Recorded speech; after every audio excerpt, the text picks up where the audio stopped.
bese ngiyathandaza mina baba egameni likaJesu Kristu waseNazaretha siyabonga umusa ongaka ukuba sifike la ekhaya. Father, we just want to give you the praise and the glory ukuthi ukhona kanye nathi kulesi sikhathi. Uthe wena kithi sibhekisa amehlo wethu ukuwe baba ebese wena uzokhanyisa ubuso bakho kithina baba. Uthe wena useduze nabantwana abanhliziyo ezaphukileyo. Siyabonga ukuthi kanye nathi namhlanje siyayiva induduzo yakho enhlizweni zethu. Siyakamkela nakule ndawo nobukhona bakho siyabuva egameni likaJesu Kristu waseNazaretha. Lokho esikuyenzayo baba bengeke sikenze kuba wena bowungekho kule ndawo. Siyabonga ukuthi wonke umuntu okule ndawo uyohamba anentokozo enhlizweni yakhe azi ukuthi umduduzile wena. Abazokhuluma baba ngicela bapho ukuhlakanipha ukuba bakhe bangabhidlizi mabakhuluma egameni likaJesu Kristu waseNazaretha. Baba sibonga ukuthandwa nguwena namhlanje ntambama ene siyabonga ukuthi kulesimo esibhekane naso singumndeni siyophuma lana sine tokozo entsha sine testimony entsha ngempilo osakhele yona naleyo sesinikeze yona ngomfowethu usiyabonga. We give you all the praise and we give you all the glory in Jesus mighty name. Amen. Amen. So what's going to happen now? Afika light asho whatever is enhlizweni yakhe ebese alishiye khona la phakathi. That's how we are going to do it. Kuzoba nemihlabelelo in between. We are just here to shine the light for our brother and we are here to rejoice ngale mpilo uNkulunkulu ayewamnikeza yona usiyabonga. Sibonge nje regardless of anything, whatever you know, whatever you heard, asikho lapho sizojabula ukuthi uNkulunkulu wasiboleka impilo kaSiyabonga and simbonile aphila kanye nathi sajabula naye angisho. Yes, so with that being said akuphuma iqulo osivelayo asondele.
rata o dumedisa.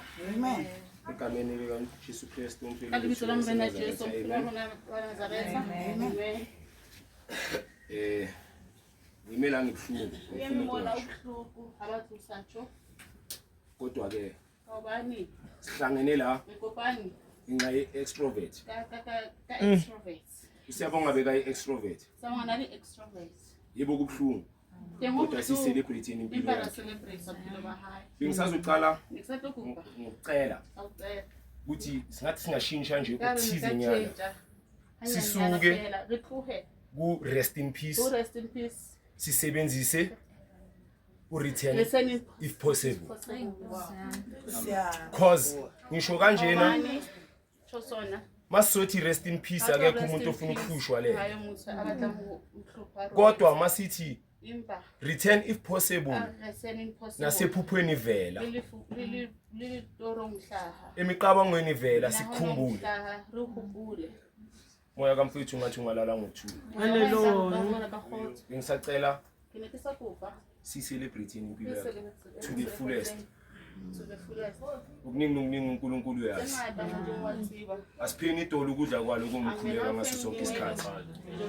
Sigcineni nasegameni lakhe. Akusiyisi isikhathi sokubuza ukuthi ingani, kodwa isikhathi sokuqonda indlela zakhe lesi. Amen. Amen. Siswami. Engiyohlezi siswami.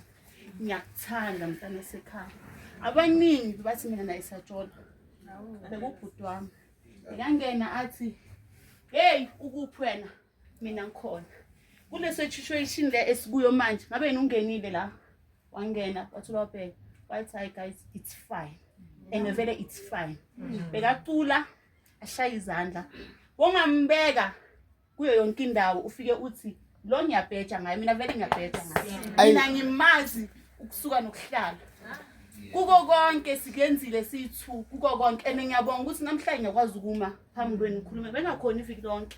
Iviki lonke bengakhona guys, bengakhona. Ngilimele. Yazi ngathi umuntu ngilimele. Amagama okugcina makathi siswami ngiyakuthanda. Siswami ngiyakuthanda. Ngakhe ngama novusi mhlambe naye ngasho manje ukuthi bengingathi uyahlanya losisi. Angazi ngiyahlanya or ngiright, mara uNkulunkulu uzongipha amandla. Namanje I'm very proud ukuthi mina ngibe naye esikhathini sakhe sokugcina. Makathi wena uyohlezi la. Nami uyohleza la. Ngiyabonga ukuthi kuyenzakaleni asisanandaba. Timo.